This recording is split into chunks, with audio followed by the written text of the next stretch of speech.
Welcome to the over 1.5 year update of the Alienware OLED QD-OLED Gen 3 panel. Specifically, this is the AW3225QF. Really, I think it's actually been 1 year and 8 months, or maybe 1 year and 9 months. And firstly, I had a major issue happen.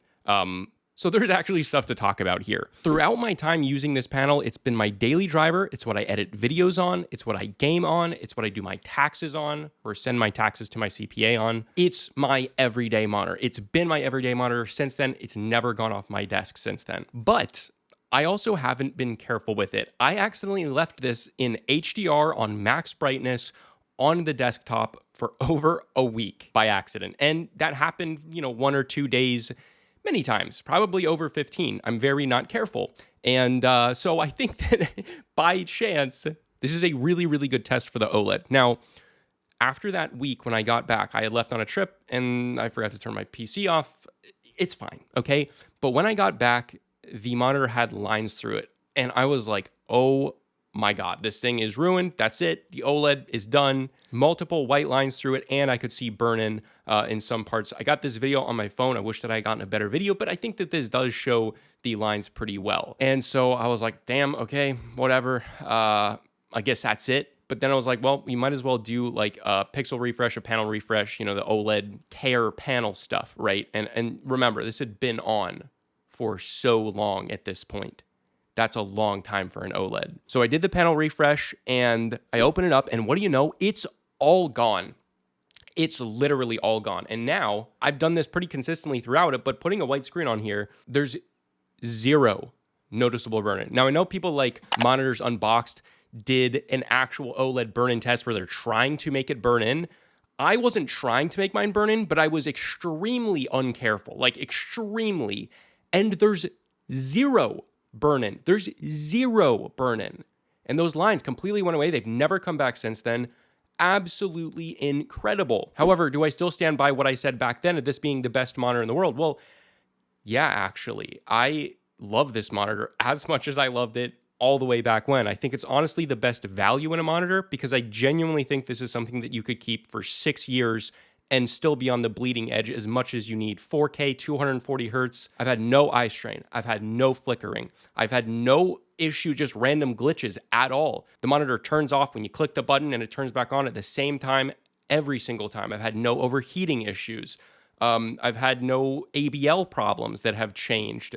For me, it's truly an endgame monitor. The only thing that I would want is an ultra-wide, but it's a 32-inch stretch ultra-wide rather than like a 34-inch ultra-wide being a 38-inch ultra-wide. That would be the only thing that would make me upgrade at this point. But there are still some other like issues, lifestyle things that I ran into. Firstly, if you have 2 different inputs connected, if you click and turn the monitor off at the same time that you're turning your PC off, it will just choose to not turn off and just go to the other monitor, which is I think how the screen ended up staying on because I have both a Mac and a PC connected to this. So that's one little annoying thing. There's only really one other thing that's kind of major that you should consider is the glossy finish is amazing. It's absolutely beautiful, but it's hard to clean. And if you touch it or if you accidentally spit on it, guys, come on, if you're at your desk, you're actually gonna cough, okay?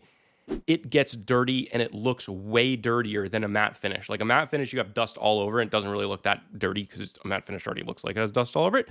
But this thing looks super dirty. But yeah, it's kind of hard to clean. And with that microfiber, over time, you're probably going to end up scratching it. So I've gone really long times in between cleaning it and then clean it once. I think that's probably a better way to do it. But the coating does feel soft, and that would be the number one issue. It is definitely more delicate than a matte finish panel that's non-glossy like this one. Overall, I am as happy with this panel the day that I got it as I am today. And that's really impressive. As well as all these new monitors keep coming out and stuff, I don't see a reason to upgrade from this. This is still, it's just the best. I really do think that it's just the best. Nobody needs more than this, and the prices on these have come down. I'll link them below. I'll also link like the MSI and the Gigabyte variants because I would just get any of those variants. They're all amazing. The Alienware is obviously slightly curved, but I've seen some of these go down to like $750 during Prime Big Deal days. And with November coming up, we're gonna have Black Friday. If you can score these well under $1,000, $800, $750. It's a no frickin' brainer. I don't care what the newest monitor is. You're just not going to get better value. And unbelievably impressed with the OLED not burning in. And I want to say, guys, I was wrong. I was like, I think these are going to burn. I think over time, and over time, we still don't know. 5 years out, there's a difference between daily usability and doing a direct burn-in test, because it's going to burn in. If it does burn in, it's going to burn in more uniformly, and that could create muddiness, and that could look really weird. But so far, just a rate of burn-in doesn't seem like it's going to burn in even after 5, 6, 7, 8 years. Again, we don't know, but I can say I was wrong with the burn-in thing. These new OLEDs are not like old OLEDs at all. But yeah, if you want to check out any of these monitors, I 1000% recommend them. I probably recommend this monitor more than any other monitor. There's Amazon links below for all the different variants of the same panel, just so you can figure out which is the best price. But then for all my subscribers on Type-C, I haven't been posting for a long time on Type-C, and I wanted to do a little channel update, so that's what this section is. So if you're a subscriber, stick around. Otherwise, see you guys. Okay, what's going on? What has gone on? If you follow Consumer Tech Review, my other channel, you will see I did an update video, but I want to do a more in-depth update video here. I've been gone for a long time because personal reasons, relationship reasons, and financial reasons. Being a tech reviewer is pretty difficult in terms of income. One month you could have very high income, the next month you could have very low income. The thing with Type-C Tech Reviews is I enjoy doing Type-C Tech Reviews more than I enjoy doing Consumer Tech Review or my other channels. Like, I love doing Type-C Tech Reviews. I love monitors. I'm so passionate about them. And I loved being able to deep dive into something. Whereas Consumer Tech Review, you had the switch, between headsets and mice and all this stuff. And I just wanted to do something so intensely deep. And that's why I loved doing monitors.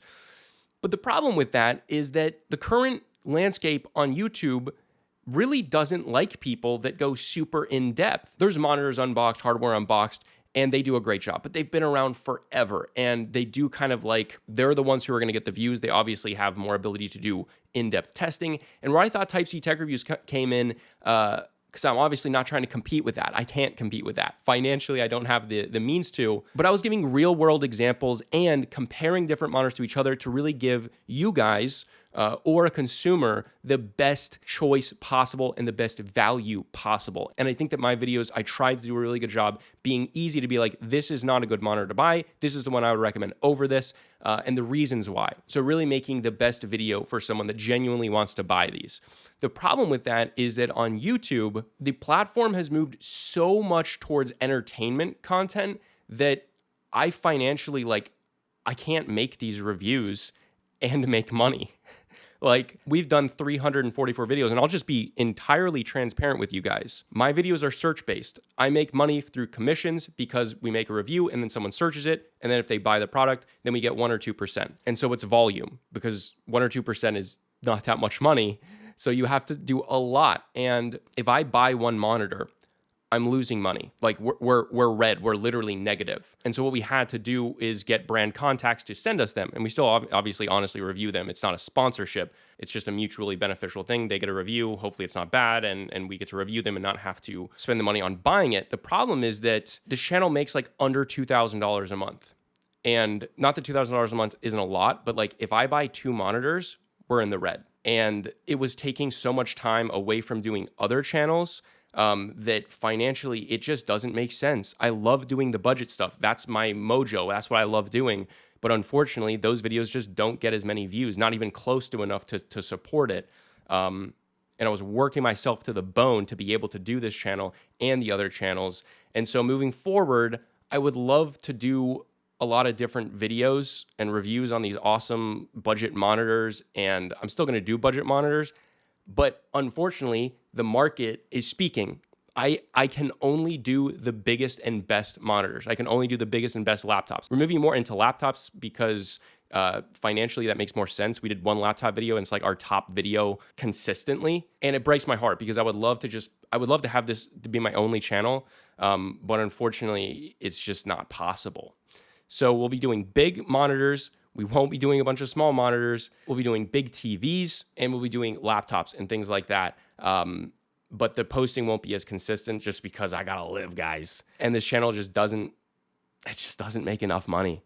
And at the end of the day, while I love this as a passion, it's one thing to have it be a passion and work on it every day, and then have it be a passion and do it once or twice a month. So it's not depressing, because the flip side of that is each one of those videos is going to be more in depth, and they're going to be more fun, for me at least. I hope they're fun for you guys to watch. But yeah, guys, this was Loss with Type-C Tech Reviews, and I'll see you guys in the next video.